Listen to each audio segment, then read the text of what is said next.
So today we're doing something a little different. So we've done two major artists up to this point. So we've gone over Michelangelo, which was split into two lessons. And he was an Italian Renaissance painter, big deal. And then we went over Andy Warhol, who was kind of a big deal, especially in the contemporary pop art world. So now we are kind of shifting gears and learning about kind of local regional artists. And really, the reason that we wanted to do this is because local and regional artists really fold into pretty much national and international dialogues without losing their kind of cultural flair or cultural bias, if you will. So there's always this concept that no matter where we go, we always have this cultural bias with us. It's just stems from the culture that we're raised in.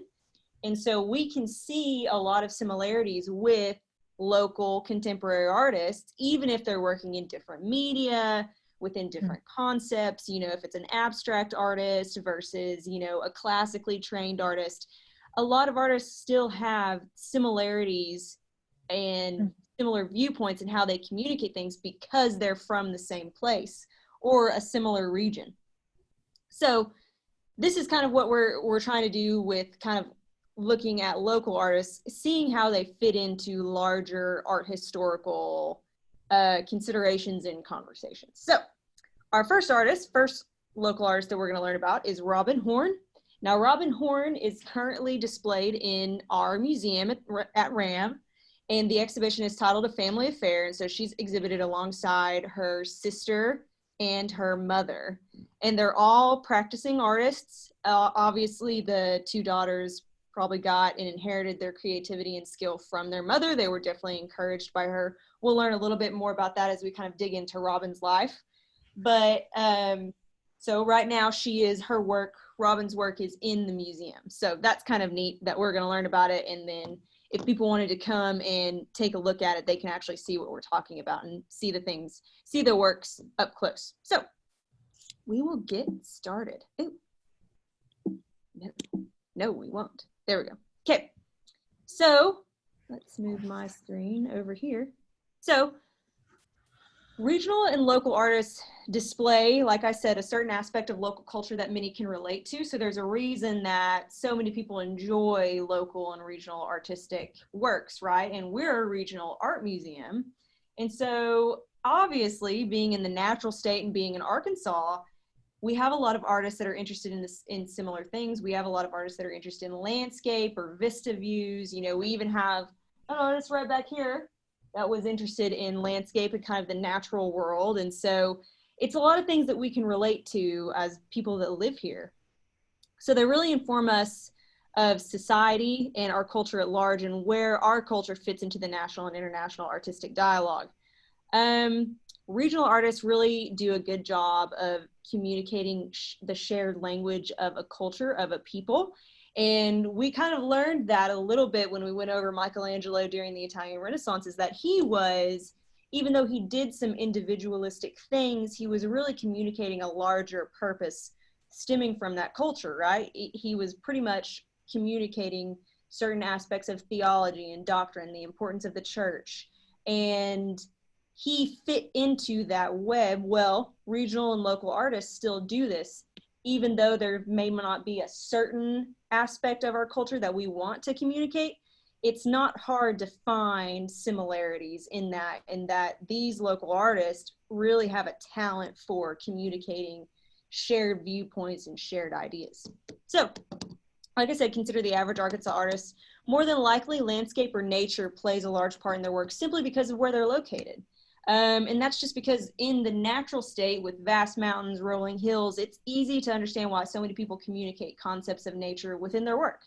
And we're going to see that with Robin. And even though the natural world is not what she considers her main concept or her main influence, we're still going to see an underlying influence of nature and the natural world and natural processes because of where she's been raised and where she's grown up, and it's just like, I lived in the city for a little while, and there was a part of me that definitely missed, you know, kind of the rolling hills, the plains of Oklahoma, and that was essentially because of where I grew up. So even underlying or subconscious concepts and ideologies, those are important to study just as much as what the artist claims are their most important things, or what they're considering, whether it's light or form or color or line. When we also look at an artist, we're also looking at what else is influencing, what is society around them influencing them to do and them to create. We know that it's their creation, but we also know that society plays a big role in how we live. So it plays an even bigger role in what artists create too. So like I said, what's more interesting is that some artists don't even realize why this is, but all individuals have a specific regional bias that plays into how they see the world and communicate ideas. And regional artists also allow us to study individuals and ask them questions that we might not have the opportunity to ask artists on a more national or international scale. So it's kind of this idea of like they're close by, we can ask them questions, how they got started, all of that. So it's really a good opportunity to learn too. So what about Robin Horn?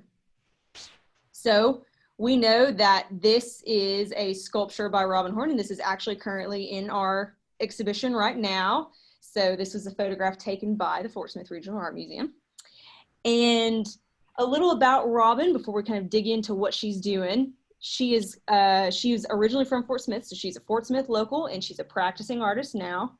Her medium interests are painting and sculpture, and she enjoys the similarities and diversity each medium has to offer. So we're going to look at her sculpture, obviously, and we're going to look a little bit at her paintings as well. Some of her works currently reside in Ram's exhibition titled A Family Affair, and I kind of already mentioned that, but she's exhibited alongside her mother and her sister. Growing up, she was always interested in the arts, but curiously, and funnily enough, she was involved in music growing up, rather than practicing in the visual arts, kind of like her mother and sister did. She really didn't begin her practice or start creating in the visual arts sector until she went to college.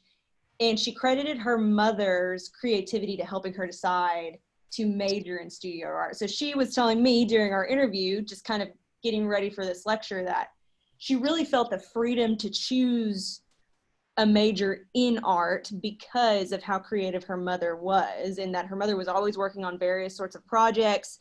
And so she really felt the liberty and the freedom to pursue that.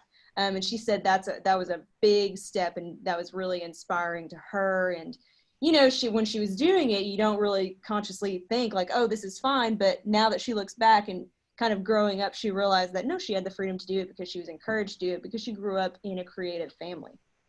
So this is one of her works that's also currently in the museum. And this is one of the examples of her paintings. She's very, very interested, and we're going to learn more about this, but she's obviously very interested in layers and how layers and surface depth interact with one another. She's very interested in the natural process of rust. And so some of these paintings that she does paint, she puts layers and layers of paint on it, and then she lays obviously metal blocks or metal sheets on it and allows rust to happen. And so when I say like artists are inspired by the natural world and natural process, I'm going to say natural process a couple times, and that's because she's interested in how nature kind of interplays with her own work.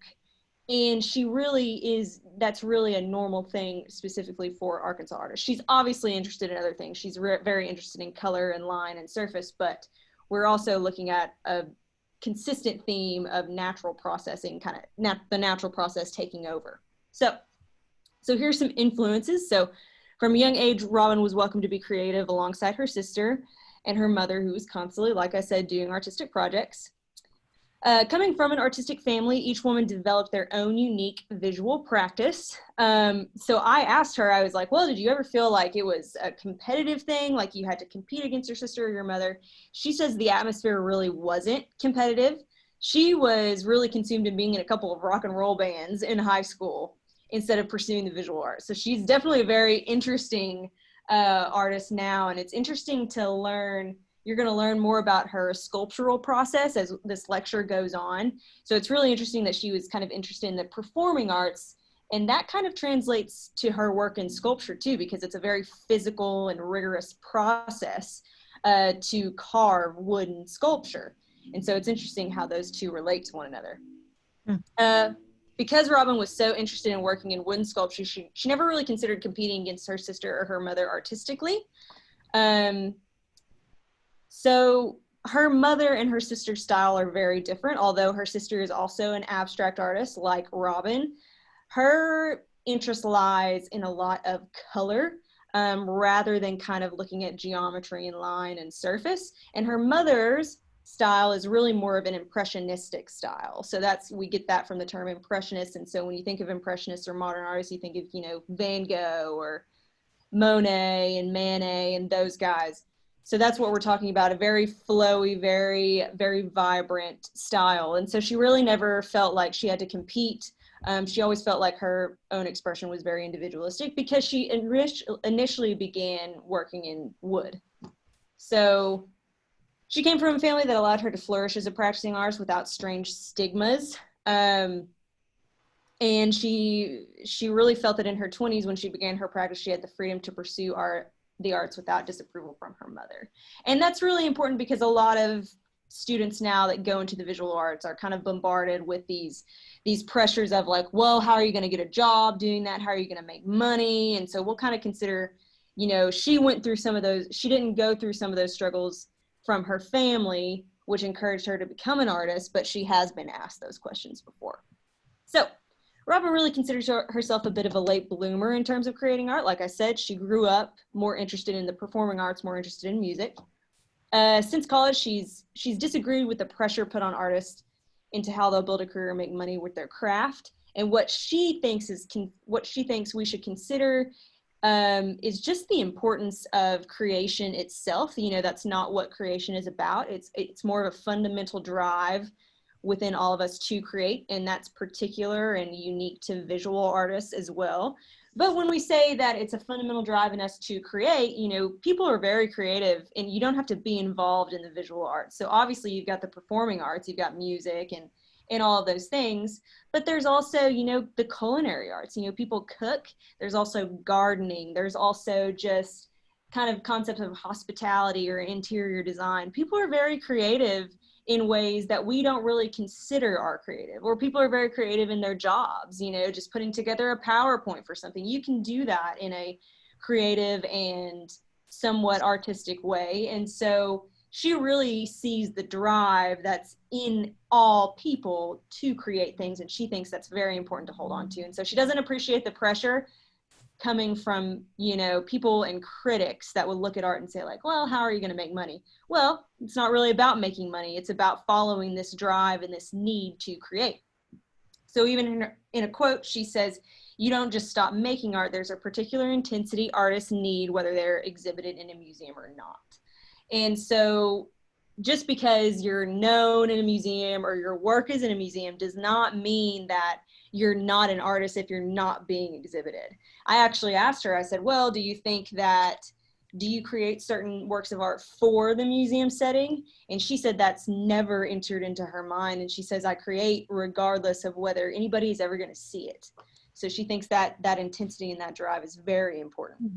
And this creative drive has a significant impact on not only Robin's work, but even as to the amount of work she has produced in her constant curiosity in the larger natural world. So she's definitely been creating art for a long time, even though she hasn't necessarily been exhibiting it for that long. So let's look at one of her paintings and her work. So Robin's major interests lie in geometry and line. So she's really interested in this more, I wouldn't want to say academic concept of it, but she's definitely interested in surface geometry, line, rather than kind of the stereotypical light, color, form. So as a young artist, she was really inspired by Barbara Hepworth, who worked in organic materials. And we're going to see that. We obviously see that she enjoys working with wood sculpture. And now that she's pursuing painting, we also know that she enjoys working with rust and what it produces. And so she likes this organic nature of the materials that she works with. She was always interested in working with wood and learned how each tool produced a different result. So her work and style really evolved pretty slowly because, you know, as you can imagine, when you take a chainsaw to a clunk of wood or a chunk of wood for the first time, you know, it's definitely a learning process. But she said she had a lot of fun, you know, getting to learn her craft and getting to learn, you know, how to create and how to even approach something that way. So as an artist, Robin does quite a bit of research and learns how to apply different concepts from other artists into her own work. And she's got a great quote of how to encourage artists at the end of this, but it pretty much encourages you to steal ideas from other artists and not necessarily exactly what they create, but looking at the way that they're looking at the world and seeing if you can incorporate some of those ideas into your own work. And so she did, even before the internet, before Pinterest and all this stuff, she did a lot of research over, you know, contemporary artists and what they were doing, and that inspired a lot of her work. And we know that artists have been doing this forever. We learned that about Michelangelo too. You know, he would look at sculptors during his time while he was growing up and he was maturing as an artist, and to how they sculpted, you know, what were the movements, what were the considerations that they did, what ornamentation did they have, you know, look at these details, how did they do that? And so this is how artists learn, by looking at other artists' work. If you ever have an artist that says, no, I don't pay attention to what other artists do, they're probably lying, because they have to. Then how else do you learn? So although geometry and line are major interests, Robin also enjoys aspects of form and surface, and these concepts often display themselves in her work. So we know that surface definitely has an act to play, especially in her paintings with all the layers of paint and rust, and even the materials she sticks to the canvases itself. So she's really interested in contrasting surfaces, such as worn, weathered wood and smooth, sanded surfaces. She likes layers of paint, rust, and charcoal. All of these inspire her interest in surface depth. So she's really intrigued as to how these surfaces can communicate her overall goals. And she just really enjoys, instead of trying to communicate a really big idea, she's interested in how these surfaces mature and change and shift given the pressure or given what she does to them. And even organically how they begin to change and shift. Robin obviously works within two major areas of art. She enjoys painting and sculpture, and she says the two processes are very different, but they also relate extraordinarily well to one another and have many similarities that she really didn't realize until she began painting. So like I said, she began in wood sculpture and then moved on to painting. So in terms of inspiration, Robin believes artists should be inspired by everything around them. This allows the world to transform before their eyes as shapes, color, line, etc. can be incorporated into their creative work. And it's a very romantic gesture to see the world, but she says she gets inspiration from ordinary objects or ordinary geometry or even architecture or certain colors that she sees, and she enjoys trying to incorporate these ideas into her creative process. And even during our interview, Robin used the example of the smooth shape of a car fender that had the potential to inspire her work. And so she just kind of remembered, she's like, listen, I walked down the street and I saw this car fender and it was an antique car and it wrapped around, but she was just looking at the curvature of it. She was looking at the surface of it and then just the geometry of it. And she said that actually inspired me to do some of my sculptures, because it's kind of a mundane detail. We see it, we know it's there, but we don't actually appreciate the creativity that goes into it. And so she gets inspired by just kind of ordinary everyday aspects and how she can incorporate these ideas into her work. So small details such as these make their way into her artistic expression. And as a contemporary artist, she's not alone here. A lot of artists will tell you that they enjoy looking at the world, at the mundane world, and they're inspired by everyday things. And especially being from Arkansas and having such a gorgeous, you know, being surrounded by so many natural things. You know, you've got mountains and valleys and hills and rivers and lakes. And so, you know, being inspired by those things you see every day, plays an important role and an important part into what contemporary artists do, what many contemporary artists do. So many artists take from the environment around them and incorporate their ideas into their work. So one of my favorite quotes from her is that she's always saying, you're trying to make you're trying to make work, so artistic work that moves your aesthetic along. And so she's really into this idea of movement as well, that you don't stay still in what you create, but you're always pursuing something new. You know, you're always getting new ideas as you create or as your designs begin to mature. So Robin's work really doesn't remain the same, but she pursues different aspects of concepts that she's interested in, often working within a series rather than individual pieces. And so when she's working in a series, she kind of explained it, you begin one work and then all of a sudden you become interested in something else while you're finishing up that work. And then you say, oh, well, maybe I can do that on this next piece that I do. So she creates all of her work, all of her sculptures, her paintings in series. So instead of spending copious amounts of time with one painting or maybe even two paintings, you know, these are sets of 5 to 10 to however many she feels like has expressed what she's trying to do fully, and really has satisfied her as an artist. So she enjoys shifting between painting and sculpture, but because sculpture is so physically taxing, she often finds herself painting in the warmer months of summer. And so she said she enjoys, because sculpture is so physically taxing, you know, and you've got to be outside and it's very messy, you know. She says it's easier to paint really when it's so warm and so hot. I asked her what her favorite was, depending on, you know, with sculpture and painting, and she said her favorite expression is carving wood sculpture with a chainsaw because it provides immediate results. And she likes that. One, she gets immediate results when she kind of starts working, and two, that she enjoys taking away from the sculpture itself, you know, where painting is additive, right? You're adding something to the canvas, you're adding something to the panel, you're adding something to the paint, to the layer, or something like that. But sculpture is subtractive, right? You're taking something away and creating something new. And so she really enjoys that process as well. And she says it's permanent, right? It's decisive. She says it really pushes me as a creative, because once you make a move, it can't be undone. And there are quite a few mediums that work this way. You know, watercolor is a lot like this. Once you kind of make a move in watercolor, you know, that ink, that paint is done. You know, you can't take it back. Well, sculpture is very much the same way, on a larger, more rigorous and physically taxing scale.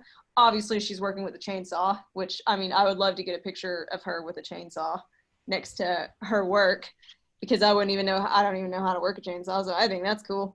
But she said even though there's freedom for creativity in sculpture, painting actually has more freedom to essentially edit the process. All you have to really do is paint over the surface, right? And so Robin enjoys playing with the idea of permanence and decisiveness, right? So it's kind of this give and take. Even though painting and sculpture both involve surface and line, geometry, she enjoys shifting back and forth because they are also different. You know, it's additive and subtractive, and so it's quasi-permanent versus permanent. And so there's always kind of this push and pull between what she's doing and the concepts she's kind of shifting back and forth to. So she said that there's a definite stirring of your mind when you really start to explore these different mediums and these different concepts. And she thinks this is very important. She's definitely one that tackles the project head on, instead of trying to plan everything back to back to back, or trying to plan every detail.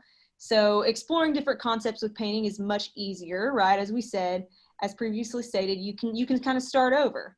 And painting is all about addition, and sculpture hinges on subtraction. Robin feels she also has more material to work with in painting and has a bit more freedom to essentially mess up. And so she kind of likes that idea that there is a bit more freedom here. I have more material. I'm not taking away material, but I'm adding material, and that can kind of sculpt its way into my painting and can become something completely different.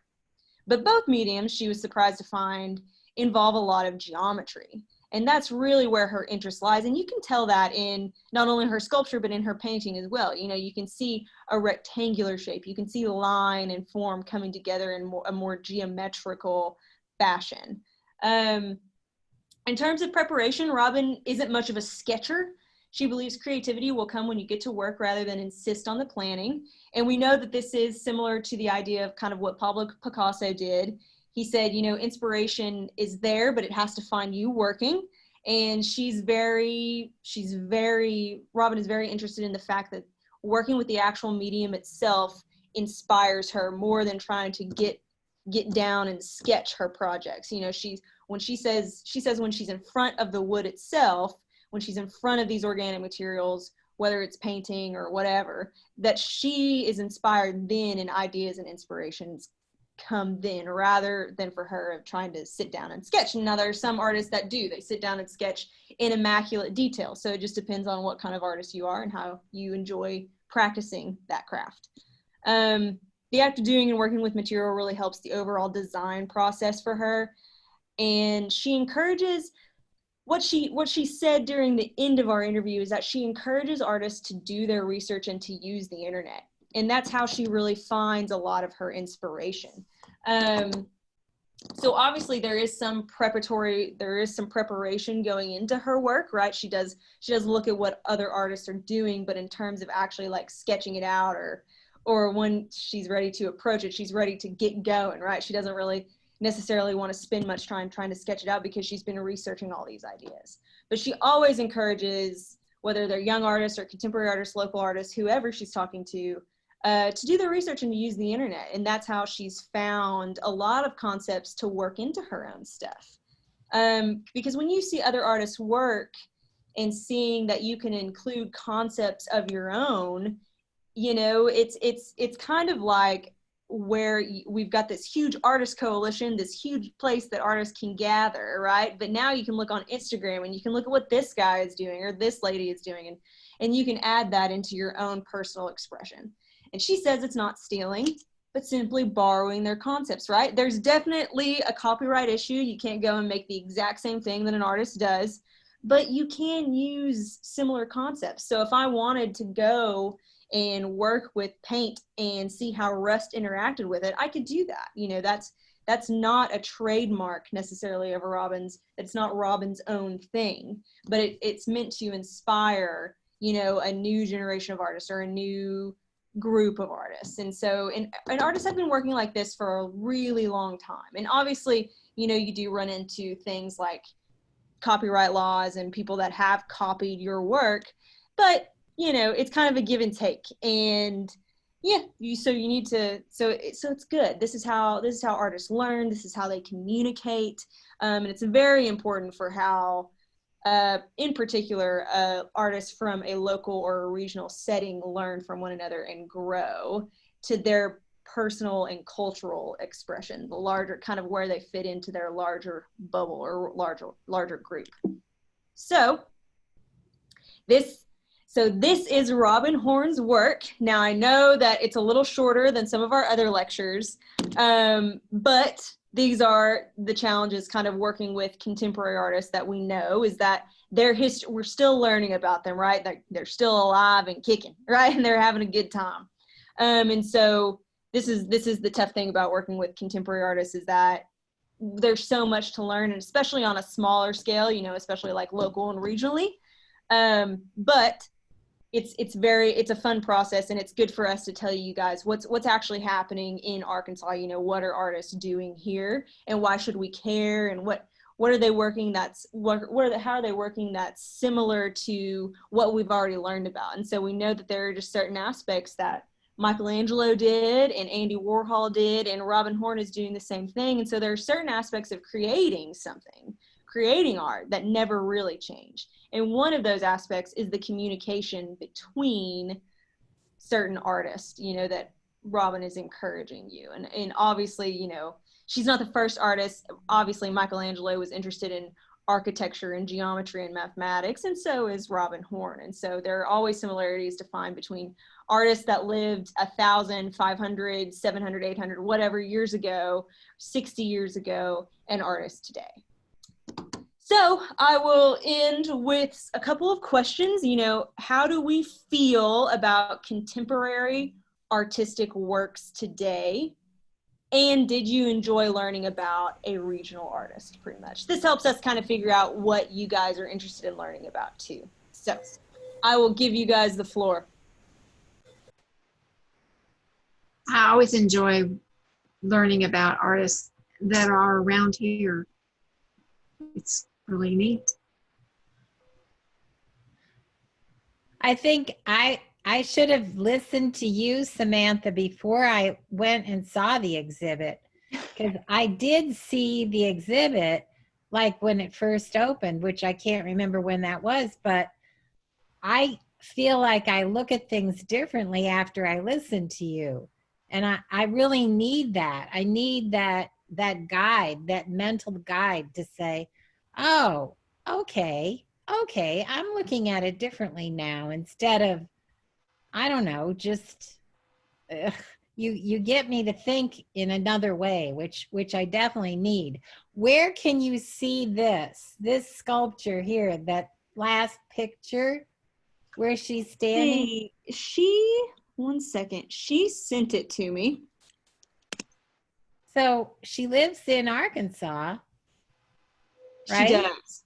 Yes. So we could go and see that sculpture somewhere. You should be able to. I'm going to try to pull up her email.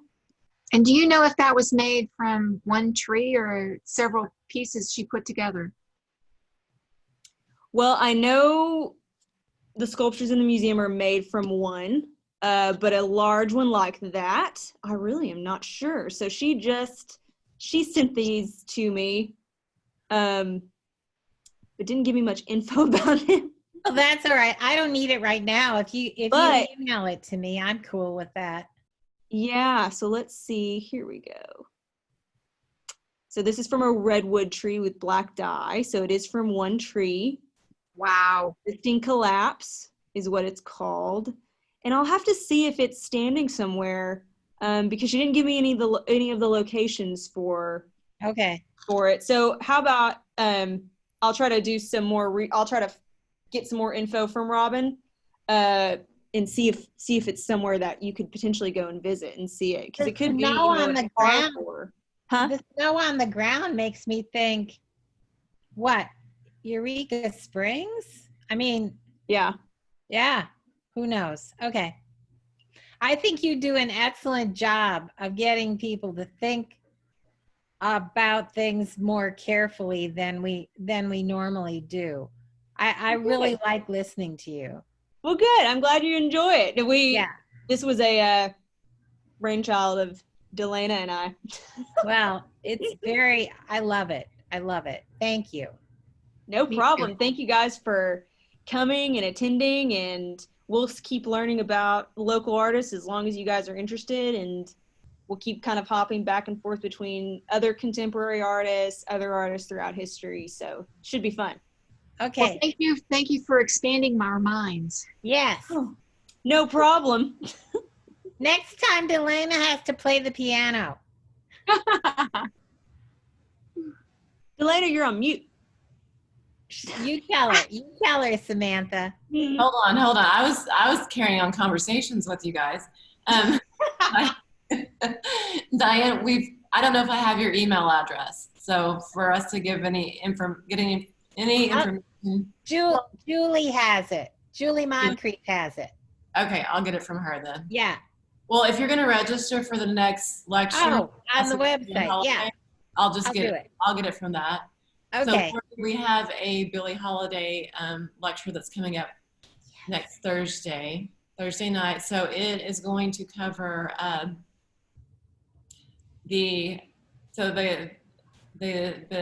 photographer's son is going to be like live talking about his father's works, and it's going to be such a beautiful lecture, because it's coming from his son, so it's has that element, that closeness, and it's I just look forward to organic. that. So it's I'm excited about it.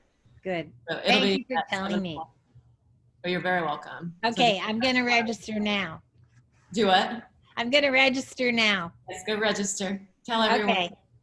Thank you. And we'll be doing this again, not this Thursday, but the following. What are we going over next time? Leonardo da Vinci.